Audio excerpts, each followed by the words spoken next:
I didn't understand all of that at 5, but I knew that I had dreams to expand. And the religious structure that I was raised in, the way I interpreted it as a child, said, you can't have any of those things. You have to sacrifice your entire identity to God.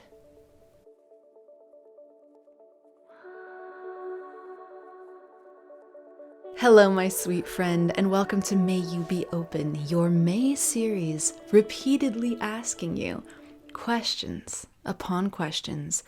Simply put, may you be open to the possibility? And each day we ask something that pokes around at our mental blockages between what we call ourselves and bliss, the bliss of existence. Today is a really straightforward poke.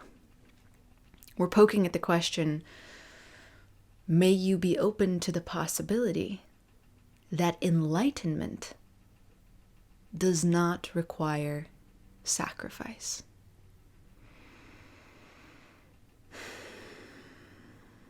May you be open to the possibility that enlightenment does not require sacrifice. Because absolutely nothing is lost and everything is gained. Story time. I'm going to tell you a little personal story about your humble host. I was raised from a very early age in a very rigorous, structured, strict religious system. And I was a questioning kid.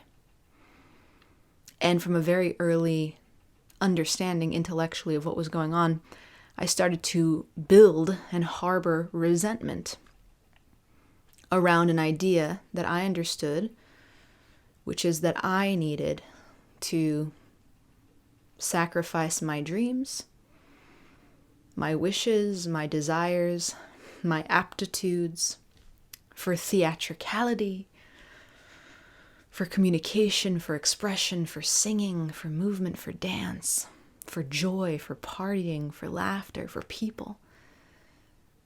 I didn't understand all of that at 5, but I knew that I had dreams to expand. And the religious structure that I was raised in, the way I interpreted it as a child, said, you can't have any of those things. You have to sacrifice your entire identity to God.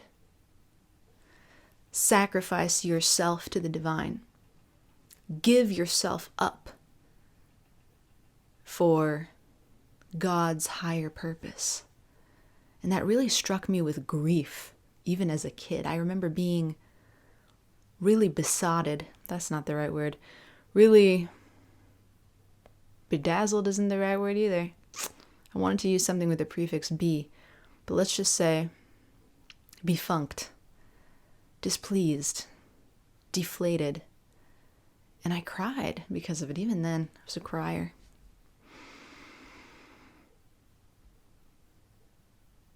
Fast forward many, many moons, a lot of suns, and as an adult, I realized intellectually that most of humanity is still griping with the same belief.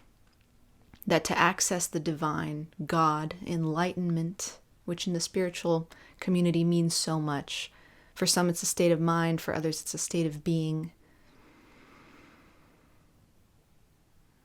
But across the board it's this connection to divinity and this relinquishment of material attachments, mental or literal.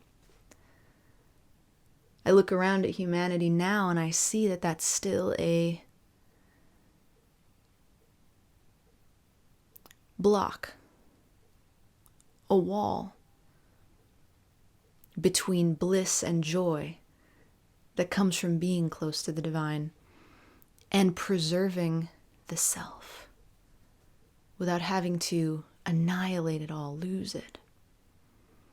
And this question I'm asking you today, may you be open to the possibility that enlightenment does not require sacrifice is a bridge between everything you love about your life as you and being able to connect to divinity at the exact same time. And in my experience, my love, which came later in life, not as a child, not even as a teenager or a young adult. I use the word young generously. I'm still a kid. In my experience,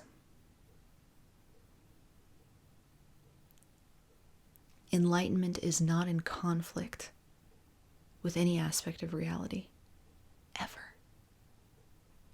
There are also no steps to enlightenment.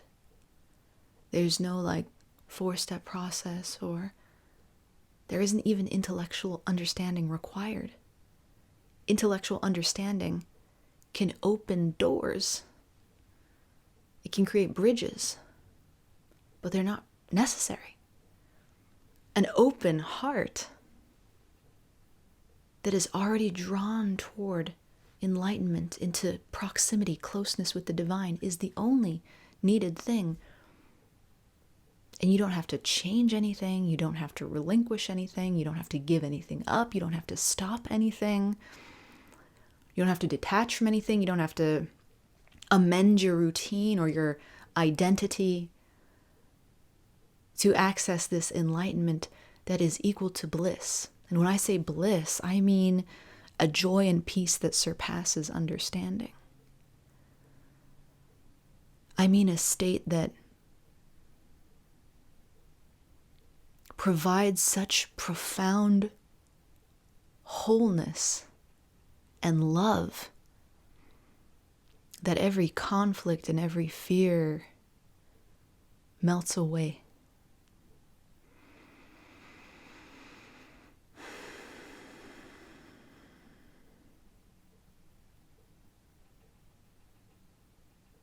No sacrifice required. Just a small perspective shift. For every individual, it might be a hair different in terms of how we intellectually explain it. Hence this 31-day program where we come at it from all these different angles, asking questions different every day, trying to open a window or a door for every single individual who could stumble into this house. I can't say exactly what the perspective shift will be for you, because I also have a sneaking suspicion that there are as many paths to enlightenment as there are individuals in this universe across time. Meaning it will be a hair different for everyone. The aha moment that you try to verbalize or articulate to someone and you just can't. It could sound like so many things. There is no separation. All is well.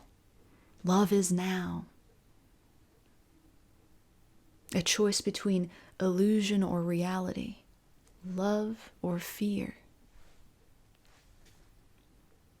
How you quantify it may vary, but I can promise you this. When you find the perspective shift, it is immediate. It doesn't even require that you seek for it. That you go on a mission, although many will. That might be part of their journey. But is it a requirement? No.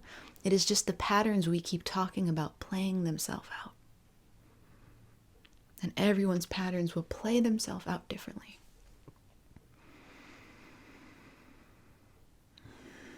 Ultimately, enlightenment doesn't require sacrifice because you're already enlightened right now. You are already enlightened right now. The only thing that isn't quote unquote enlightened is your mind.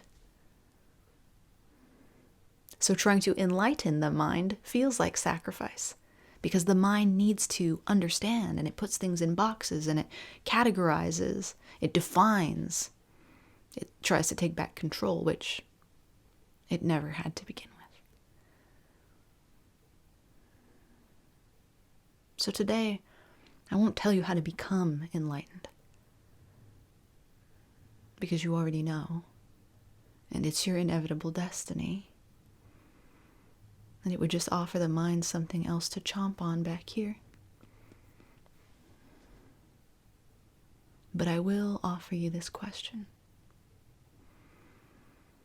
May you be open to the possibility that enlightenment does not require sacrifice.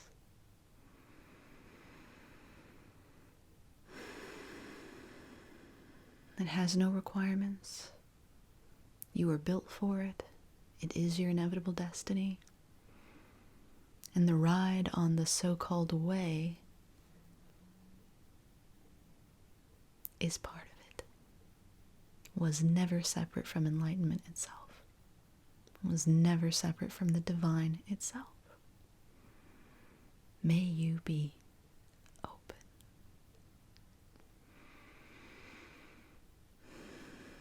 Until we meet again, I am sending you all of the love that I've got. It's always more. It's never less, because you, my sweet, sweet friend, you are so very worthy